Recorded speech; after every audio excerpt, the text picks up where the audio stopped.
This show is clean, pretty much. Mike's Daily Podcast. Episode 699. Hello, it's Mike Matthews broadcasting from the last place on Earth, located somewhere in Podcastro Valley, California. Today we hear from Chely Shoehart, Floyd the Floorman, John Deere the engineer, plus it's the return of the much-missed feature, the MIKELOPEDIA INSANICA, where we look at fascinating recent stories in that book under the topic of travel. Mike's Daily Podcast. And if I were a judge, I would say, Mike, tell me about yesterday's show, and then I'd hit my gavel. Mike's Daily Podcast. And then I would say to the judge, well, listen, Judge, on yesterday's show, Madame Rootabega revealed that she invented rock and roll. And then I talk in a Cockney accent, and author, I don't know what to say, but what I said, I think I meant. Valentino and Bison Bentley threatened me because I asked them where they're from. Mike's Daily Podcast. And I assumed Chicago, but we do have another interesting news story about Chicago today. Mike's yesterday was Daily about that podcast lookout at the tallest building, or what used to be the Sears building, the tallest building in the world. There's a lookout, and it was starting to crack when these guys from Stockton were standing on it. But everyone ended up okay. Another story today about Chicago, an interesting sort of, well, I guess it's sort of tourist related. We'll find out about that in a little bit. But I have to say, I watched the finale of Modern Family. It was a two-parter. And finally, Cam and the redhead guy got married. And there was an interesting sort of plot development in a recent episode where the redhead guy, he and his father, played by Al Bundy, Ted Bundy, from Married with Children. He and him were talking, and his father was sort of acting a little bit homophobic. But he wasn't meaning to. He was just saying the words were not coming out right and were offending his gay son. So as the marriage approached, all this calamity happens. Nathan Lane is absolutely hilarious in this. Elizabeth Banks has a little bit of her return of her character she does on Modern Family. And there's a scene at the end of the episode that actually made me tear up when Ted Bundy takes his son before their wedding, and he says to his son, let's take a walk. And the son's like, Dad, I don't have time to talk to you right now about all this stuff that's going on between you and me. And he goes, no, let's take a walk down the aisle. And he walks his son down the aisle for his wedding. And then the beautiful Sofia Vergara joins them. And it's so touching. And then meanwhile, Cam's father, played by Maurice Minifield of Northern Exposure. I know! Is it, not Corbin Burnson, Barry Corbin. There we go. He walks his son with his wife. They get back because meanwhile, Cam's parents were splitting up, but then they got back together. It was so tearful. Loved it. All right. I know. You know what? To all those people that go, I don't watch Modern Family because there's gay people in it. You people need to realize that is some of the best writing in a comedy ever. And for what if the comedy writing doesn't hit the mark, the actors do such a good job. They are so funny inhabiting their little comedy zone of their characters. They all do. That's why they're all winning Emmys left and right. It's just like any good TV show where everybody started winning Emmys, like Cheers and Seinfeld. All the characters, like all the cast members, ended up winning Emmys pretty much. So that's what's happening with Modern Family, and it's true. They're doing a great job. That's my Mike Matthews, who gives a crap about what he has to say review. Is that what it's called? Mike's absolutely useless review. Oh, that's right. That's what it's called. So, look who just walked in. Hello, McCarthy. It's Chely Shoehart, the gift shop supervisor. You know what? All the best comedy writing is actually on another show on television called 3.5 Men and a Baby. That's not a show. Yes, it is. It's really popular, and it gets a lot of ratings. People watch it, and it's on right before Big Bang Theory. I don't think you're right about any of that. No, it is. It's 3.5, 2 broke girls and a baby men. That's what it's called. I don't watch a whole bunch of television. That's a lie. But that is not a title of a show. You say potato, I say potato. You certainly do. Look who else just walked in. Hello, Mike. This is Floyd the Floorman. And this is John Deere, the engineer. Yes, that gay wedding was very touching, Mike. It was beautiful, very funny. The wedding kept getting moved because of a fire, because they're in California, and, wildfires happen, and that's what was interesting. However, the beautiful daughter, the one that is now in her 20s and in college, she is sort of falling for a nerdy guy, which she never goes out with nerdy guys. And then that sort of had an interesting thing where it just ended. So, fantastic, riveting television there, too. I thought that part was okay. Yeah, Mike, there were definitely stronger parts of that episode, because I'm Floyd the Floorman. And because you're Floyd the Floorman, our floors are so clean. Yeah, they are. Here at the last place on Earth. And where they may also be clean is at the home that Ferris Bueller lived in. Yes, the Ferris Bueller house near Chicago sold for, guess the price. Guess how much it sold for? $1.6 million. Yes. It was the very famous house from the 1986 movie Ferris Bueller's Day Off. It's the Ben Rose home. It's a 2-building house in the suburb of Highland Park. And it first came on the market 5 years ago. The selling price was less than half the original listing of $2.3 million. The smaller building of the two played a part in the John Hughes coming-of-age movie as the garage, which held a precious Ferrari convertible that Ferris, played by Matthew Broderick, and his friend Cameron take for a joyride around Chicago. Later in the movie, they're trying to roll back the miles on it so that the parents can't see that they have been using it, and it crash. It ends up going through a glass wall into a ravine. Oh, that scene. So heartbreaking. This according to Reuters.com. The modernist house was designed by A. James Speyer, a protege of modern architect Ludwig Mies van der Rohe and David Hayde. Oh, yeah, I love those architects. Right up there with the Frank Lloyd Wright. I don't know what I'm talking about. So anyway, that's wow. Was Ferris Bueller one of your favorite movies? Definitely one of those movies I saw in the theater when it came out with my friends. It was like the summer of, 86? Yeah. So it was definitely right in there. Twist and Shout by the Beatles had a resurgence on the charts because of that movie. It was a summer of a lot of movie watching. I think that Rodney Dangerfield movie, Back to School, is that what it was called? That was big that year. And of course, that was the year I graduated from high school and was going into college, and that's a big pivotal year in your life. So, memories.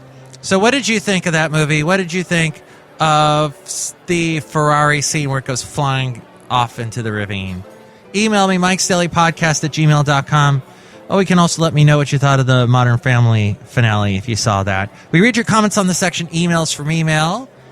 And you can also email me there if you'd like to be a guest on the show or if you'd like to sponsor the show, MIKES-DAILY-PODCAST@gmail.com. There's also the website, MIKES-DAILY-PODCAST.com. Go there to find the links to where to listen to the show in iTunes. Subscribe to the show in iTunes, and when I post a new show, you'll get it instantly. You can also rate and comment on the show there, and that helps us out. There's also the Facebook page. Like the Facebook page, and when I post a new show, share it with your friends, and more people will find out about us that way.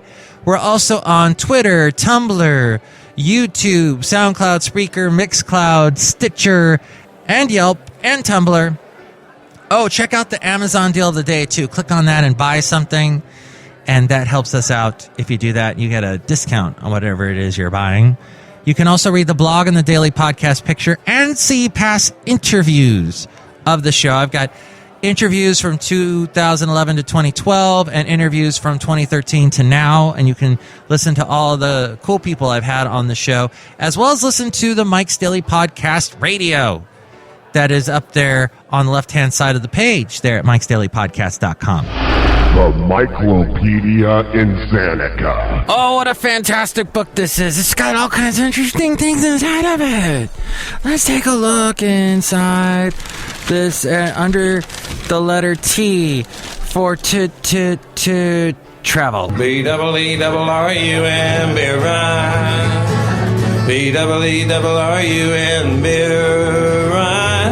Oh, how happy we would be had we only brought a better fake ID on a B-double-E-double-R-U-N, beer ride. That's Todd Snyder, or as I like to call him, Todd Schneider.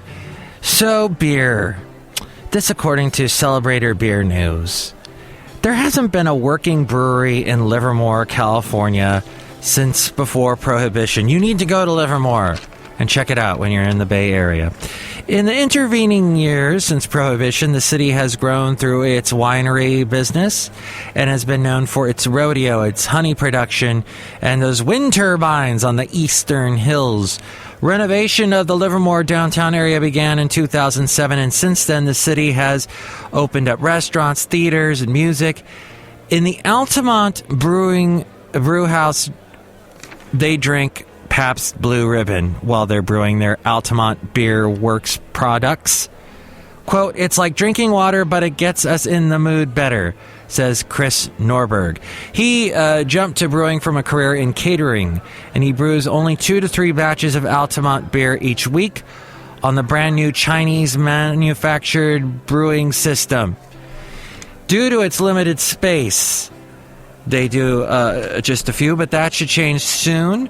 The plan for the near future is to get our beer up into the Sacramento area.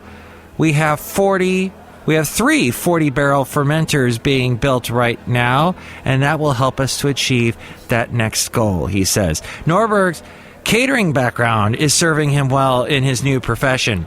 Making beer and making food are more similar than people think, he says. There are certain temperatures you must hit in both processes, as well as maintaining a clean work environment. Catering an event and making a batch of beer require a similar work ethic since you'll be working close to a 12-hour day. They are different in the sense of reward. Making a batch of beer gives much more satisfaction than catering a successful event. It was 2008 when Steve Satori met Greg Robles at a meeting of the Mad Zimmergists Homebrew Club. Quote, "I think I brewed 85 batches that summer," said Satori. "I also hung out at Petaluma's Lagunitas Brewing a lot," which, by the way, I've been to with Basil the Boxer. And I posted pictures of my experiences there with Basil on Instagram. Satori and Robles started the Altamont Brewery in October of 2011 and brewed the first batch in January of 2012. They used a small homebrew style system while waiting for the Chinese-made brew house to arrive. They hired Norberg to help with the labor-intensive small batch work and started to hit the local market. It was Robles who particularly was impressed with Satori's enthusiasm and his work ethic. Quote, "We did over 60 pilot batches before the production equipment was online, and these recipes are the basis for what we are doing today. Steve is quite talented, and there have been some minor tweaks as needed. As it's a new brewery without as many hop contracts in place, there have been some adjustments. I am very happy with the product we have been creating. Future plans include 4 new fermenters to try to keep up with increased demand, and very soon a beer brewed for a local multi-tap restaurant's milestone. Quote, "It was quite the honor to have Pete's Brass Rail and Car Wash ask us to brew their 2,000th beer," Satori says. Pete's is located in Danville, not very far from Livermore. or here in Podcastro Valley, and it does not have a brass rail or a car wash, which makes it a very fun name. It's one of the original craft beer pubs in the Bay Area, and the pub honors club members with their names on a wall of fame indicating the number of beers they've tried from the ever-expanding beer list. Number 2000 is just around the corner. Aztec long next paycheck span. Oh, it's a B-double-E-double-R-U-N. More beer. There's a small city in the East Bay known for its sleepy bedroom housing tracts, retiree population, and a few factories. It has long been the home of Drake's Brewing.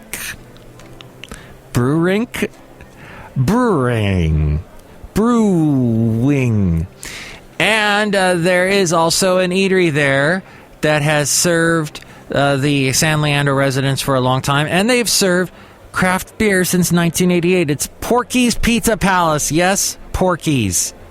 For the occasion of the restaurant's 50th anniversary, owner Gary Valentino helped brew a beer at the local brewery. He says Porky's Pizza Palace opened in September of 1963. The Valentino family purchased it on June 1st of 1983. Mom and Dad retired in October of 2005. And he says, my brother Greg and I purchased the business from them. The original owners started with 4 employees, and now we employ about 40 people. We started carrying Drake's beers the first day they were available in 1989, and that first beer was an amber ale called Drake's Ale.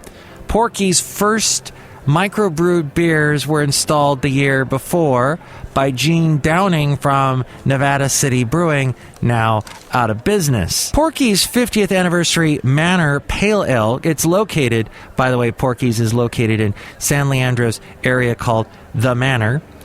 It was conceived by Drake's brewmaster John Galuli, senior brewer Chris Dunstan, and Valentino. They were sitting in Drake's barrel house assessing 2 new varieties of experimental hops. Quote, the brewing was performed by assistant brewer Ian Powell, says Galuli. The beer was meant to be a non-traditional pale ale with a balance of malt and a little more color, but still possessing the hoppy, dry finish that we enjoy. Another part of San Leandro, the central part along East 14th Street, has seen some street improvements, updated buildings, and more businesses. And a good old-fashioned Midwestern country comfort food restaurant is Harry's Hofbräu. The chain has made its place on the peninsula in the Bay Area and in San Jose, now has an anchor in the East Bay in San Leandro. Quote, I've been working on the bosses for a while to get going because the East Bay is a huge craft beer community, says manager Kevin Olses. Harry's started in 1956 in Redwood City. He says, I was going to San Jose State, living in San Jose, and had nowhere to get a good beer on the weekends. I would take a train or a cab up to San Francisco's Toronado, the Monk's Kettle, and eventually Rosamond, but I was dumbfounded as to why there was no places for craft beer in San Jose. After finishing at San Jose State University, I went back to the family business with a few new ideas. After a lot of begging, I convinced my bosses that the 12 taps in San Jose needed to be updated. He continues, I then added 10 more taps, taking us to 22, and the group of regulars started to grow. I got the idea to do a pint night on Thursdays where we'd bring in rare beers and some flagships from specific breweries in order to get people to try some of the new beers. It was more based around trying to teach craft rather than make a profit. I think our biggest turning point was San Francisco Beer Week. Though my bosses had never heard of it, I had been attending events for a few years. I then reached out to a few breweries directly to do events. I saw a lot of potential in the San Leandro store that was not being utilized. The location had a huge patio, a huge bar, and a great beer community surrounding the restaurant. We did the install, and it's already been very well received. We are really looking forward to success in the East Bay, and we continue to have events every Thursday. Also, Firkin Fridays with our own Firkins, and during the summertime, music and old movies on the patio. I should check that out sometime. She's a killer queen, gunpowder and gelatine, dynamite with a laser beam, guaranteed to blow your mind. That song actually was inspired by Oscar Wilde. Did you know that? Well, later this summer, San Jose is going to host the Sister Cities International Conference, expected to attract hundreds of delegates from cities across the globe, all expounding the virtues of international diplomacy. Sister city is the term that we use in the U.S., but in other countries, it's also known as twinning. In San Jose's case, they're twinned with many cities, in particular, Dublin, Ireland. A relationship launched 28 years ago by then-Mayor Tom McInerney and his Dublin counterpart, Bertie Ahern.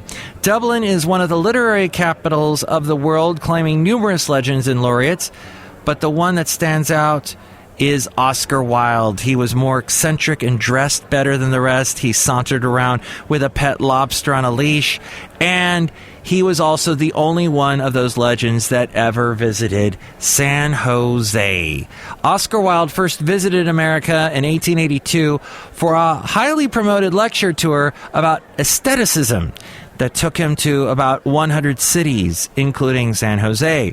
Controversy surrounded him from the very beginning, primarily due to the way he dressed, and he was ridiculed by newspaper columnists from coast to coast. When it came to reporters, Wilde was a master of theatrical behavior and often treated interviews as performances.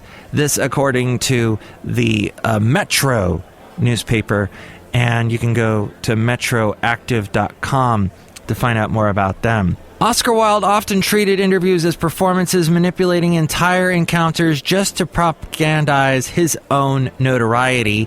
In that sense, he was decades ahead of his time.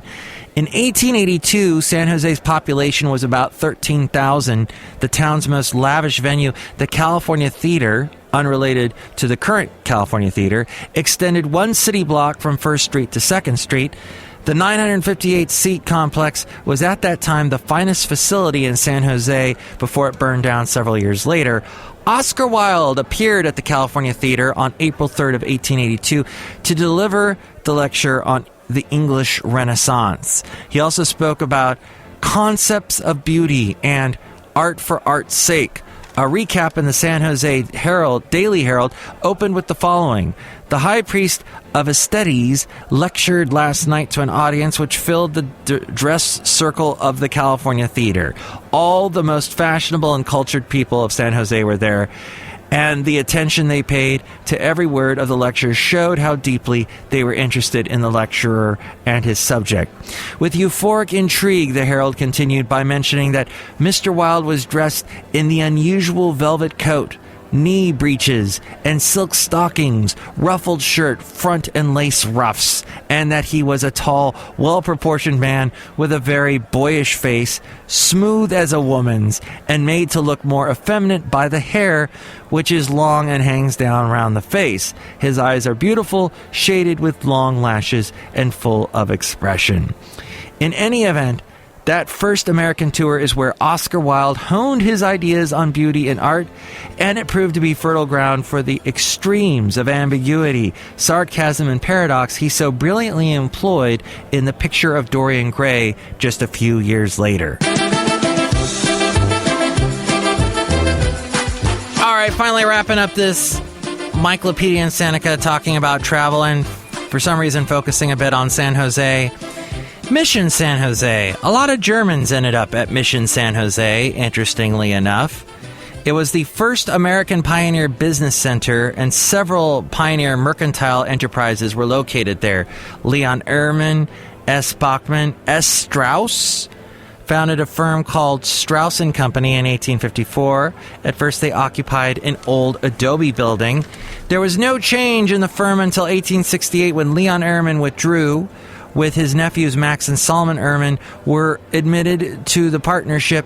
They erected a new frame building on the site of their old adobe building on the west side of the street at a cost of $5,000 and moved in on July 4th. That night they had a grand ball. It was a magnificent affair and probably the largest ball ever held in the Bay Area. Everybody was invited and everybody came. Even the babies couldn't stay home, and a considerable number were put in the drawers and shelves. They were used as cribs. Some more Germans that populated the Bay Area included Nicholas and Sophie Bergman. They came from Germany around 1850 and they reached Mission San Jose in 1860. Nicholas built an extensive carriage and blacksmith shop, which he opened for many years. Joseph Sunderer came from Germany in 1867 and began a lifelong career of making shoes and boots for settlers. Then there was August Hermann, who was born in Germany and was the only one of 11 children to survive the Black Plague. He came to the United States with his friend Joseph Sunderer and worked as a chef in San Francisco. August came to Mission San Jose and opened the Milwaukee Brewery. See how it all comes back around from San Jose to beer to San Jose. And happy Oktoberfest. Wait, it's way too early for that. Dang it.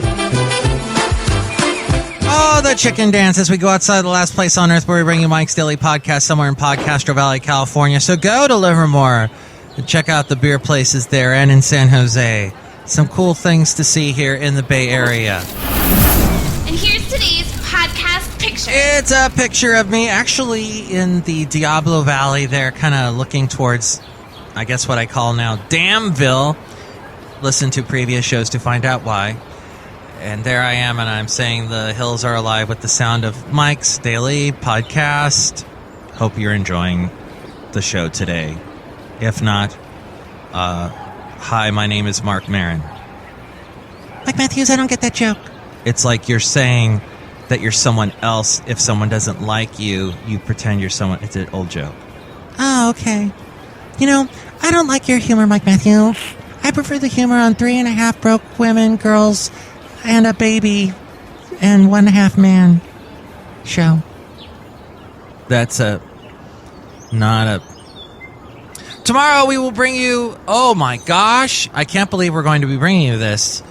It's the return of the mournfully long-awaited return of the feature Welsh on the World with Robert Owen Welsh. Plus, we'll hear from Madame Rootabega, Valentino, and Bison Bentley.